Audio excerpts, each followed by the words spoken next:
Good morning, ladies and gentlemen, boys and girls, readers of all persuasions. Welcome back to Book Uncorked and Caffeinated. It is I, Gayla, here to discuss some books. So let's get started. Today is a caffeine and book day, and so I am drinking out of my Raisin cup. I told you I have 13 million of these cups. She owes me a little something on the side. Just joking. I just love her cups. Glory in the Highest is a Sunday morning, so I figured I'd pull out my Glory is the Highest cup. I have a few of them that are faith-based. If you don't know, I am a self-prescribed Christian. Grew up in the church, still have those values and things of that nature. That's all that means to me. So I'm drinking out of my cup. The coffee of this week, I forgot to take a picture of the bag because I threw away the bag. One, because I ground it. It was a bean coffee, so I ground it and put it in my coffee bin, and I forgot to take a picture of it to show you. But it was called the Coffee Gods. It was a dark roast from Trader Joe. Most of my coffees come from Trader Joe if I'm here. If not, it's from my travels. This week it happens to be from here. Last week my coffee of choice was the Hawaiian coffee. I still have a little bit left in the bag, but I wanted to change up my taste for the week. So here we are, books and caffeine.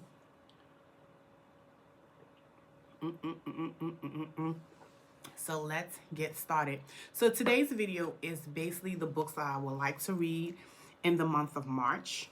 The month of March is considered to be Women's History Month.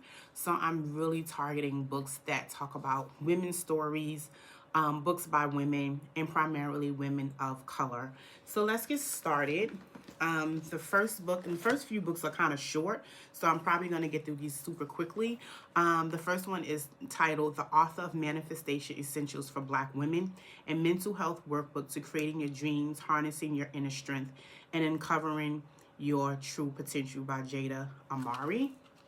And there's a second part to this book that I'm going to get. But usually I buy books like this to help me in my journey as being a therapist. But this time, this one is for me. I do a lot of work with working with people and dealing with their mental health. And so I make a point to make sure I deal with my mental health at the same time. The next book is Black Girl, You Are an Atlas. And this is by Renee Watson. And it says, A Thoughtful Celebration of Black Girlhood by author and poet Renee Watson. And so I got this on one of my travels. I think I got this last year at a bookstore in DC when I was doing the indie book tour run. And so this was one of the books that I picked up. The next book by Ebony Janice, All the Black Girls Are Activists, a fourth wave womanist pursuit of dreams as radical resistance. And I actually got this from the author, so I would say about a year ago, maybe within the last year. She was giving away this book free, and you had like a few hours to like DM her and say that you wanted to have this book, and she sent it to me, and I was really grateful for it, and just never found the right time to read it. And so these books that I'm reading are very conscious, especially with all what's going on in the world right now. And so I need to be reassured that I'm doing the right things and I'm having the right conversations with the students that I come in contact with my 9-to-5 work. So yeah, I just want to be abreast on a lot of things. So I feel like March is going to be a heavy month with trying just to take care of myself as I take care of others. And on that note, let me take a sip. Next, I would like to read Who's That Girl by Eve. So just recently, I've been watching a lot of interviews she did doing this book tour.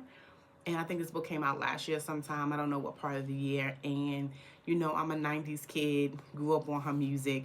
And so I wanted to hear her perspective of how it was being a Black woman in a male-dominated industry. The next book is The Davenports More Than This. This is the follow-up to The Davenports, which I am currently reading. So I just want to continue with the story. This is also on my 25 for 25 books. And so I haven't read a lot of books on that list yet. So this is a part of it. So I got to get going with that. So The Davenports Part 2. Then just recently, this was not on my list, but it became a part of my list. Good Dirt by Charmaine Wilkinson. She's the author of Black Cake. And so I'm interested in reading more of her work. I don't know how new of an artist she is, and that's my ignorance. But I know this is the second book that I will be reading by her, so I'm looking forward to that. And it's about some violence to a Black family. I just want to know how she's going to handle that in her storytelling. And last but not least, this was semi on my list, but not really on my list. And then I was able to go to the Schomburg here in New York at the very first start of the book tour. And the author is wonderful. She's like a breath of fresh air. She loves the art of writing. She's a bit of a comedian. She likes to be in dialogue with the audience, and I found like she was just a breath of fresh air. And she's very well known for The Personal Librarian, but Victoria Christopher Murray penned Harlem Rhapsody. And this is about Jessie Redmond Fawcett, who was kind of like the mother of the Harlem Renaissance, and she doesn't get enough praise, and not even just praise, recognition. Because out of the Harlem Renaissance, we always attribute that time to great artists and authors such as Langston Hughes and people of that nature. But she really was kind of like the grande dame of this time, and got these artists and musicians to actually be a part of the movement and not just do the work in their artistry. So I am super interested in reading this book, and this has quickly made it up on my book list. So this might be the book that I do like seriously right away. And so I'm interested in all of these books. That is 4, 5, 6, 7 books. That's a lot of books. That's a lot of physical books, because I do a lot of audio books, because I'm just able to do that because I'm always in my car for work to and from. And so audiobooks have become my thing, which is fine with me. I don't care about that. But I really, really am striving to put more time and effort in reading my physical TBR. So March is kind of where I'm going with this. So this is 7 books. I think the first 3 I'll be able to get through. The last 4, they're big boys, and I want to give it enough time. But like I said, I have a 9 to 5 and a 5 to 9. So we'll figure out how that fits in. But until then, enjoy your coffee, enjoy your Sunday, read a good book, sit back and relax, and like, comment, and share on all the things. And I will see you in the next video. Bye.